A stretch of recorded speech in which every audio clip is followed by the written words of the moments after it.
अशा जाती पाती धर्माच्या इतक्या गलिच्छ पातळीला पोहोचलेल्या राजकारणात आपण राहावं का नाही? अण्णाभाऊ साठेंच्या सर्व पुराव्यांसहित एक पत्र केंद्र सरकारला दिलं. पुन्हा त्याला विधान परिषदेचा तो ठराव जोडला आणि पुन्हा ते पत्र पाठवलं की भारत रत्न हे अण्णाभाऊंना मिळालंच पाहिजे. हे आपण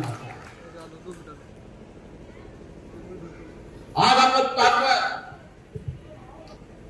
की कशा पद्धतीचं राजकारण चालू आहे. अशा राजकारणामध्ये माझ्यासारख्या व्यक्तीलाही वाटतंय की खरंच आज ज्या पद्धतीचं राजकारण चाललंय जाती पाती धर्माचं, अशा जाती पाती धर्माच्या इतक्या गलिच्छ पातळीला पोहोचलेल्या राजकारणात आपण राहावं का नाही? पण नंतर लक्षात येतं, हा विचार जरी मनात आला राहावं का न राहावं, पुन्हा वाटतं उपेक्षितला उपेक्षित माणूस, लहानातले लहानी जात, त्या सगळ्या गोष्टी आपल्याला पुन्हा समजा एकत्र प्रस्थापित करायची.